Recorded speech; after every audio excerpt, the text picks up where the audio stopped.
Bonjour à tous, c'est Loser Killer qui vous parle donc pour une nouvelle vidéo consacrée à un set bionique ou pour fait à un modèle alternatif bionique, voilà, donc qui date de 2002 et donc on va faire modèle alternatif, excusez-moi, de l'Exotoa, donc qui n'est pas canonique, c'est-à-dire qu'effectivement il n'apparaît pas dans l'histoire et il n'est pas considéré comme faisant partie de l'univers bionique. Donc juste un modèle alternatif pour le fun, voilà. Donc on va quand même le rejouer parce que bon, ça peut être intéressant. Donc bah hop là, il est comme ça, donc bien sûr le même schéma de couleur qu'avant, donc hop là, peut-être rajouter un petit livre en plus pour que vous puissiez le voir d'une meilleure façon. Donc que dire dessus? Donc là, donc même schéma de couleur que toi, c'est très gris foncé, noir avec un peu d'orange et de l'argenté, voilà, tout bêtement. Donc comme on peut voir, il fait quand même assez dinosaure dans le design global, donc je vais faire un petit turnaround. Donc assez différent d'un robot, robot bipède, quoi, d'une exo-armure comme l'était l'Exotoa. Ok, d'accord, là il s'accroche un peu à mon drap. Donc bah comment ça marche? C'est assez simple en fait. Bah, il y a déjà une partie initiale, bon, qui a un gros tas de pièces, donc c'est un peu compliqué à expliquer, hein. Je parle bien évidemment de cette partie-là, voilà, toute là. Donc c'est pas super intéressant. Donc allez voir les instructions sur. Je sais pas si vous pouvez trouver, mais allez dans le Customer Service sur lego.com, tapez la référence de l'Exotoa et regardez si vous pouvez trouver le modèle d'emploi, le mode d'emploi donc pour le modèle alternatif. Vu qu'effectivement dans la boîte de base il y avait deux modes d'emploi, un pour le modèle de base, l'autre pour l'alternatif. Voilà, tout bêtement. Donc je sais pas s'ils sont disponibles ou pas, vu que de toute façon, ces sets-là ne sont pas considérés comme canoniques, donc j'en sais strictement rien, donc allez voir par vous-même, si vous voulez mieux comprendre le corps. D'ailleurs, le corps a quelques éléments récurrents de l'Exotoa, d'ailleurs on peut aussi remarquer que cette partie-là est assez récurrente de l'Exotoa, vu qu'effectivement c'est le même mécanisme que le mécanisme d'ouverture au niveau du ventre de l'Exotoa, tout bêtement, voilà. Donc bah, j'ai peut-être plutôt parlé des autres parties du corps, quoi, donc pas forcément ça. En bas vous avez un missile aussi donc qui bouge au début, je pensais que ça allait être un peu nul, mais au final ça paraît un peu de le plaquer contre ça, voilà, ou de le mettre en position ouverte pour qu'il tire. Donc c'est pas non plus si mal que ça, voilà.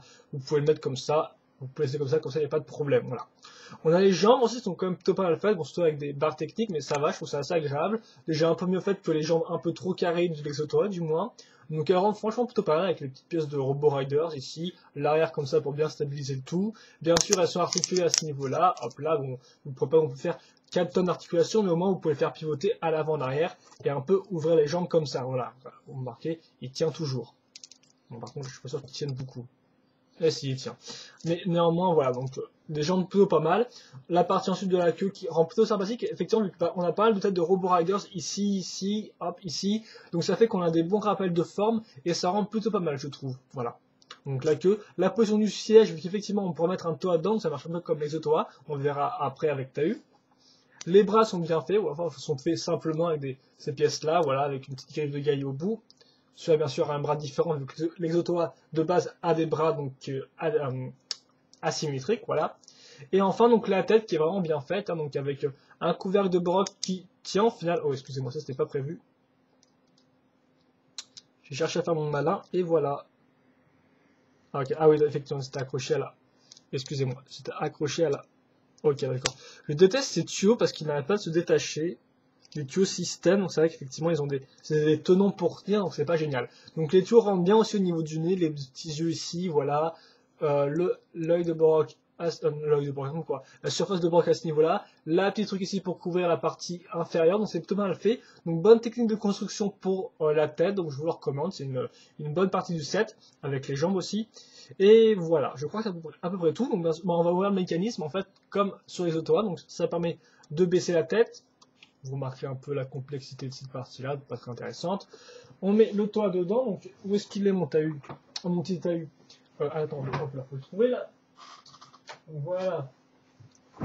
Toujours là depuis 2001. Non, je déconne, je l'ai quand même démonté entre temps, mais il est impossible d'oublier l'ami de Tahu. Voilà. On peut mettre comme ça, ouais, on va peut-être le mettre comme ça, on va peut-être le mettre au maximum, voilà. Et donc là, il est dedans, donc bah voilà, ça marche plutôt bien. Le seul problème en fait, c'est qu'en fait, bah, il est un peu courbé, voilà. Il est un peu sur un siège comme ça, en train de regarder le ciel, donc c'est un peu ridicule. Donc ça fait que vous devez pas mal baisser le rail au final, voilà. Vous devez le mettre comme ça, quoi. Ce qui fait que maintenant c'est le rail qui regarde vraiment à terre quand il marche. Donc c'est un peu spécial, quoi. Donc c'est vrai que c'est l'angle en fait d'inclinaison du siège est pas génial, quoi. Excusez-moi si vous voyez mal, je peux vous montrer en entier, voilà, comme ça. L'angle d'inclinaison du siège aurait pu être mieux, voilà. Donc c'est un peu dommage à ce niveau-là, c'est qu'il regarde un peu trop en avant, quoi. À peine vous montez, voilà, vous montez 2 crans, c'est bon, quoi. Il regarde déjà dans le ciel comme ça, regarde dans les étoiles, donc c'est un peu bizarroïde. Donc c'est un peu dommage, ça, voilà. Néanmoins, il y a quand même le mécanisme qui est présent pour faire tenir le toit, donc c'est quand même plutôt pas mal, c'est une bonne idée, malgré le fait que voilà, le siège, lors d'inclinaison, est un peu bof, je trouve, mais bon, avec des pièces comme ça, c'est dur de faire un peu différemment, je pense. Donc voilà. Voilà, donc là, il a vraiment... Il regarde bien devant lui, là. Et donc, bah, ça à peu près tout pour ça, donc peut-être un dernier toit à rendre. Aussi, une autre espèce de tuyau ici qui rend assez bien, je trouve. Aussi détail sympathique. Bien sûr, le lance-missile en dessous marche parfaitement. Hein. J'ai juste qu'à activer le bouton et hop là, ça se lance. Enfin, le bouton, le levier du moins. Et hop là, donc je vais mettre un peu de 3/4 comme ça. Et donc, bah, je vous dirais qu'en bilan, c'est un des meilleurs modèles alternatifs de 2002, effectivement, parce que bah, entre modèles alternatifs du Boxer et des baraques, bah, je trouve que c'est un peu le meilleur, personnellement. Parce que lui a des bonnes techniques de construction, enfin, la tête est bien designée, je trouve, les jambes aussi. Le design global est franchement réussi, avec cette espèce de design de dinosaure avec ses petites griffes. Donc je voulais en parler, bien sûr, il y a 2 bols jaunes pour les bras, et à peu près tout, vu qu'effectivement les jambes, c'est sur un espèce de pivot, voilà, qui fait du bruit. Donc bah voilà, j'aime bien le design général, il est bien fait, il y a des bonnes parties comme la tête et les jambes, un bon mécanisme avec le siège qui marche plutôt pas mal, même si bon un peu trop incliné selon moi.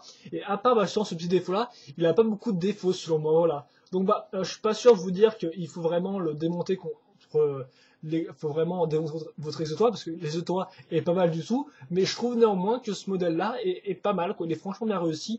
Si je compare aux autres, enfin les autres m'avaient laissé un petit goût, voilà, ils étaient pas mal, mais pas sans plus, quoi. Lui, je le trouve vraiment bien, voilà. Et c'est ça qui fait la différence entre un bien sans plus et un bien mais vraiment bon, quoi, voilà. Donc bah je vous le conseille néanmoins, si vous êtes prêt à sacrifier votre exotois ou qu'il prend la poussière quelque part, eh bien je vous le conseille, voilà. Donc un bon mandat alternatif, un peu dommage normalement que ce soit pas dans la storyline parce que ça aurait fait un bon rail, je trouve, hein, un bon petit rail avec un petit look de dinosaure, voilà, comme ça, dans des cavernes, ça aurait bien rendu, je trouve, voilà. Et en plus, vous pouvez prendre un toit pour le monter tout bêtement, pour un espèce de cavalier, tout ça. Donc l'idée est plutôt pas mal, j'aime bien, voilà. Donc c'est un peu dommage qu'il soit pas dans la storyline. Mais bon, même s'il n'est pas dans la storyline, ça n'empêche que ça reste un bon modèle alternatif, vous l'avez compris. Donc je vous le conseille si vous avez le courage de monter votre exotoa. Et moi, bah, en attendant, j'espère que vous avez apprécié cette review, excusez-moi. Et je vous dis à la prochaine donc, pour l'autre review. Allez, à plus.